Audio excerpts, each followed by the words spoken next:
మంగళగిరిలోని టీడీపీ కేంద్ర కార్యాలయం ఎన్టీఆర్ భవన్ కు వైసీపీ నేత మాజీ మంత్రి పెద్దిరెడ్డి బాధితులు పోటెత్తారు. ఆయన అనుచరులు తమ భూములను కబ్జా చేశారంటూ పెద్ద ఎత్తున ఫిర్యాదులు వచ్చాయి. ఎన్నికల సమయంలో 14 మందిని కిడ్నాప్ చేశారని, అప్పుడు పోలీసులకు చెప్పినా పట్టించుకోలేదని బాధితులు ఆరోపించారు. ప్రస్తుత అధికారులు కూడా పెద్దిరెడ్డికి అనుకూలంగా ఉన్నారన్నారు. ప్రభుత్వం మారినా తమకు న్యాయం జరగడం లేదని ఆవేదన వ్యక్తం చేశారు. దీనిపై మరింత సమాచారాన్ని మా ప్రతినిధి విజయ్ అందిస్తారు. కీర్తి, వైసీపీ నేతల ఆగడాలు ఒక్కొక్కటిగా బయటికి వస్తున్నాయి. వైసీపీ ప్రభుత్వ హయాంలో అంతా తానే నడిపించిన పెద్దిరెడ్డి రామచంద్రారెడ్డి బండారం కూడా బయటపడుతుంది. అయితే ఈరోజు టీడీపీ కార్యాలయం అంటే ఎన్టీఆర్ భవన్కి, మంగళగిరిలోని ఎన్టీఆర్ భవన్కి పెద్దిరెడ్డి రామచంద్రారెడ్డి బాధితులు క్యూ కట్టారు. అంటే ప్రభుత్వ హయాంలో, అంటే వైసీపీ ప్రభుత్వ హయాంలో మమ్మల్ని బెదిరించి దాదాపు భూములు కాజేశారని చెప్పి బాధితులు ఈరోజు ఎన్టీఆర్ భవన్కు చేరుకొని ఫిర్యాదులు అందిస్తున్నారు. అలాగే అక్కడ ఎవరైతే పెద్దిరెడ్డి రామచంద్రారెడ్డి బాధితుల కోసం ఒక ప్రత్యేక డెస్క్ను కూడా ఏర్పాటు చేశారు.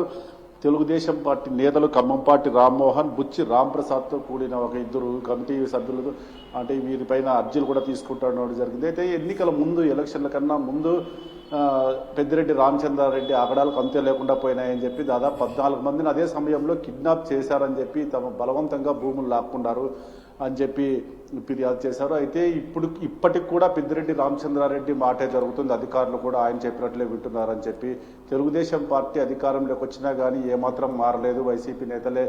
వైసీపీ నేతలకు అండగా అధికారులు ఉన్నారని చెప్పి అయితే తీవ్ర ఆవేదన వ్యక్తం చేసినట్లయితే తెలుస్తుంది. అయితే ఒక్కొక్కటిగా అంటే ఇప్పటికే వైసీపీ నేతల ఆగడాలకు దాదాపుగా మంత్రులందరివి ఒక్కొక్కటిగా బయటకు వస్తున్నాయి.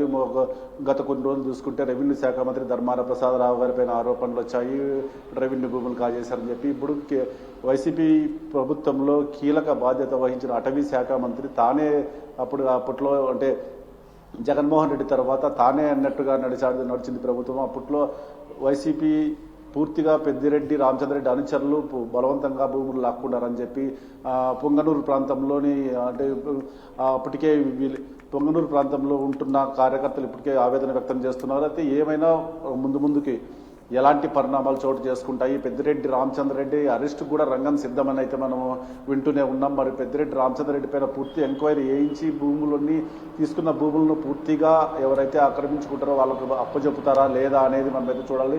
అయితే అధికారులు కూడా ఇప్పటికి కూడా వైసీపీ నేతలకు అండగా ఉంటున్నారని చెప్పి అధికారులపైన కూడా పూర్తి విమర్శలు వస్తున్నాయి. ఏదైతే చంద్రబాబు నాయుడు గారు, ముఖ్యమంత్రి నారా చంద్రబాబు నాయుడు గారు ఇప్పటికే చాలాసార్లు చెప్పారు, ఏ అధికారులను వైసీపీ హయాంలో వైసీపీ నేతలకు అండగా ఉన్న అధికారులు ఎవరిని ఉంచొద్దన్నా కానీ మరి ఇప్పటికి కూడా ఉన్నారంటూ ఈ బాధితులు ఆందోళన వ్యక్తం చేస్తున్న సమయంలో మరి ప్రభుత్వం ఎలాంటి నిర్ణయం తీసుకుంటుంది అనేది చూడాలి. మరి పెద్దిరెడ్డి రామచంద్రారెడ్డికి అరెస్ట్ చేస్తారా లేదా, ఈ అధికారులు అండగా నిలుస్తారా అనేది మనం చూడాల్సింది పరిస్థితి నెలకొంది. కీర్తి, థ్యాంక్ యూ.